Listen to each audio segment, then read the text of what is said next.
प्रयागराज के बहरिया ब्लॉक नेवादा गांव में एक पंडाल लगा था।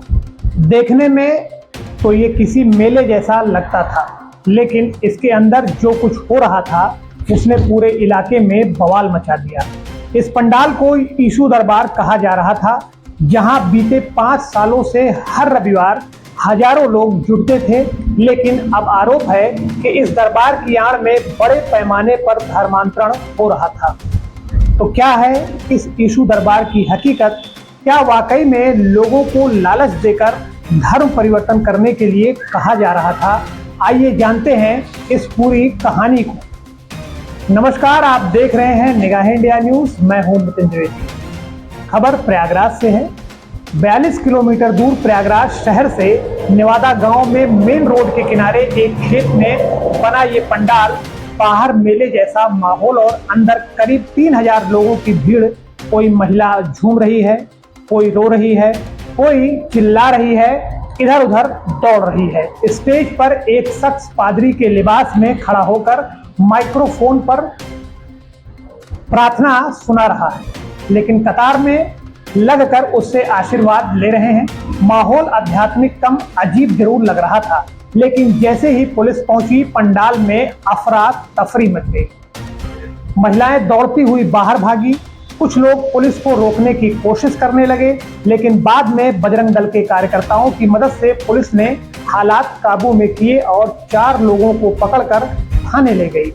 इस पूरे मामले में कुछ लोग इसे धार्मिक मदद का रूप मानते हैं, जबकि बाकी इसे सुनियोजित धर्मांतरण की साजिश कह रहे हैं। कई लोग इस बात से नाराज हैं कि गरीबों की मदद को अपराध कहा जा रहा है, जबकि कुछ लोगों को लगता है कि मदद के नाम पर धर्म बदलवाना गलत है। जब गांव की कुछ महिलाओं से बात की गई तो उन्होंने चौंकाने वाली बातें बताई। रेनू नाम की महिला ने कहा, मैं 4 साल से ईशू दरबार जा रही हूँ। मुझे बच्चा नहीं हो रहा था, लेकिन यहाँ आने के 2 महीने बाद ही मैं प्रेग्नेंट हो गई। अब मेरी एक बेटी है, कोई जबरदस्ती नहीं करता।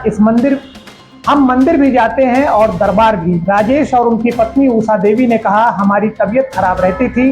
किसी ने बताया कि दरबार में प्रेयर करने से फायदा होता है, तो हम भी 5 हफ्ते से जा रहे थे। अभी धर्म नहीं बदला है, लेकिन सोच रहे थे। एक और महिला निर्मला बोली, हम बहुत गरीब हैं, यहाँ आने के बाद मदद मिली, परिवार में सुख शांति आई। अगर कोई गरीब की मदद कर रहा है तो उसमें गलत क्या है? हालांकि बात यही खत्म नहीं हुई। गांव के ही कुछ युवकों ने बताया कि दरबार में जो पादरी को अनिल कुमार कहता था, वो उन्हें नौकरी का लालच भी देता था। युवकों का कहना है कि वो कहता था कि मिशनरी स्कूल और अस्पताल में चपरासी की नौकरी दिलाएगा, लेकिन शर्त ये थी, पहले ईसाई बनो। हमने पहले तो दरबार जाना शुरू किया, लेकिन जब 2 साल बीत गए और नौकरी नहीं मिली तो हमें शक हुआ। इन्हीं लड़कों ने मिलकर थाने में शिकायत दी और फिर पुलिस हरकत में आई। स्थानीय बीजेपी नेता पंकज श्रीवास्तव ने आरोप लगाया है कि दरबार में 50 लोगों के भोले भाले गरीब लोगों को बहला फुसला कर लाया जाता था। उन्होंने कहा, ये लोग पहले इलाज, नौकरी, शादी, सुख समृद्धि के नाम पर लोगों को फंसाते थे। फिर धीरे धीरे हिंदू प्रतीकों जैसे तिलक, कलावा, लॉकेट से दूर किया जाता था। उन्हें बताया जाता था कि ईशू दरबार की प्रार्थना से ही सब कुछ ठीक हो रहा है। गांव के अवधेश कुमार ने बताया, हर रविवार मेला लगता था, सड़कों पर जाम लग जाता था, लेकिन अंदर क्या होता था कोई बाहरी नहीं जान पाता।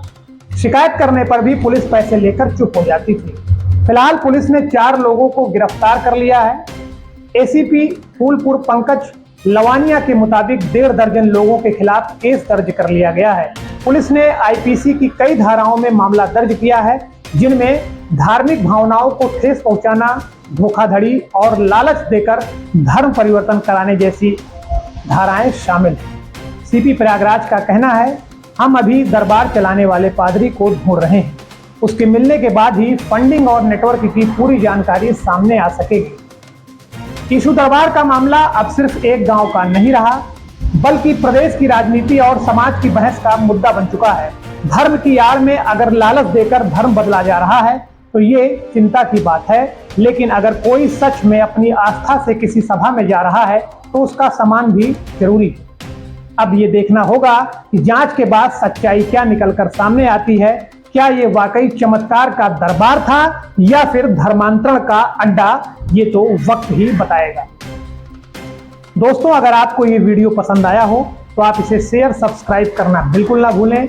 ऐसे ही लेटेस्ट अपडेट के लिए आप हमारे साथ जुड़े रहिए, देखते रहिए निगाहें इंडिया न्यूज। मिलता हूं अगले वीडियो में, तब तक के लिए जय हिंद।